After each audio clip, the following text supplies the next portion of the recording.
motinai, ko gero, taip.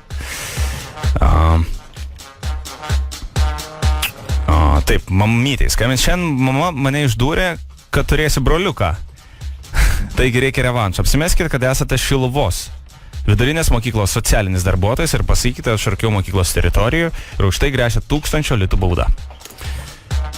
Labai didelė bauda gresia. Gerai, pabandom paskambinti. Tin.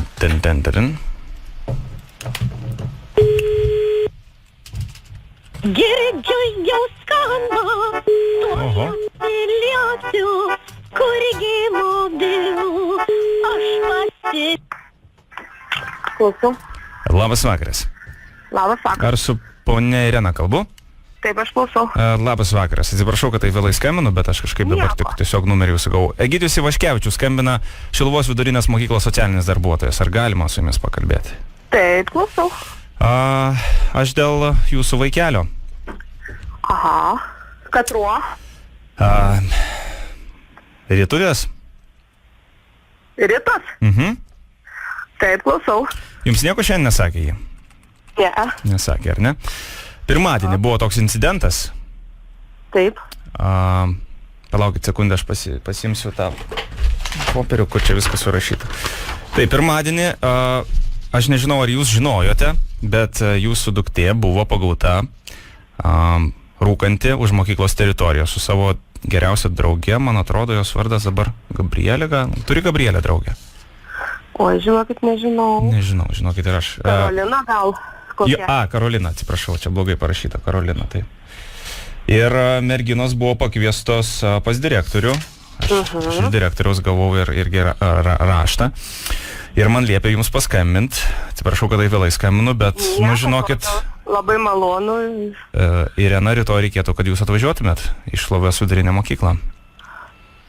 Palaukit, Jėzau, rytoj. Gal išeis kaip nors. Nes aš šiaip labai užsiėmus. Aš tikiu, žinau. Kaip nors.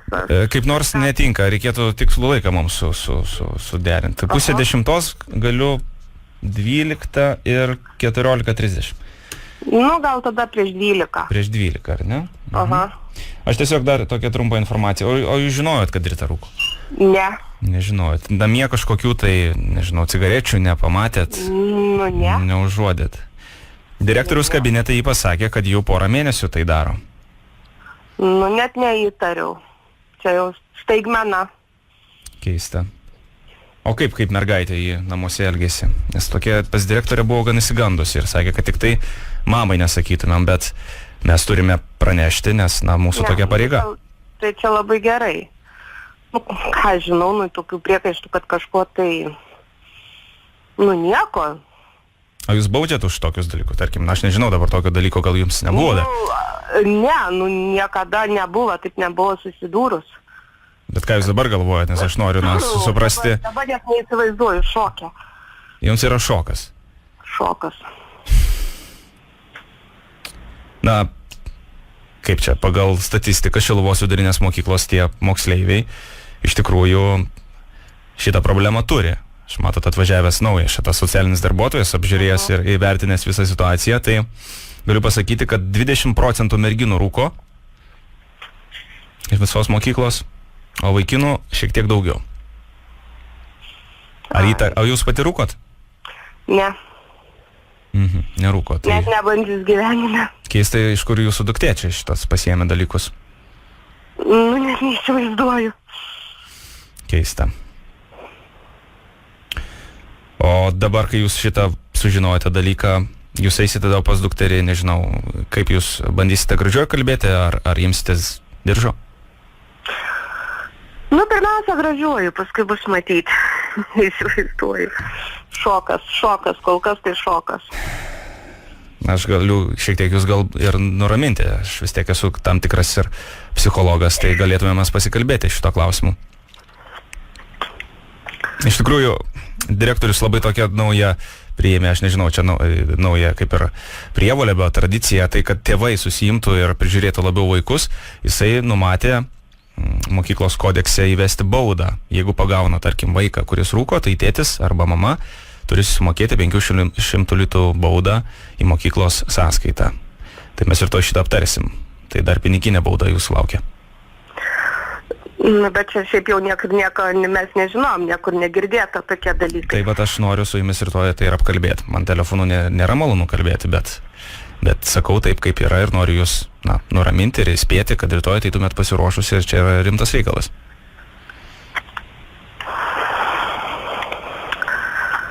Jo, vienu žodžiu. Taip. O jūs dar turite broliuką? Ta prasme, Rita turi broliuką ar sesę? Ne, turi 2 sesės. Broliuko neturi? Ne. Tikrai? Tikrai. Tikrai. O nesakėt, kad liktai turės? Ai, čia buvo balandžio 1 pokštas. Iš kur čia visi žino. Mama Irena, kaip dabar galvoja, čia ne balandžio 1 pokštas? O jo. Labas Irena, čia radistai iš Zip FM, iš Vilniaus, mes juokaujam ir Rita nėra rūkiusi ir niekada nerūkė cigaretės. O va. Ji norėjo atsikeršinti, nes sakė, kad šiandien jūs ją išdūrėt, kad turės broliuką. Sako, noriu revanšo. Revanšas įvyko. Oi. Oje. Dėkui. Nusiraminkit, įkvėpkit, apsikabinkit savo mylimasias dukterytės ir gero vakaro.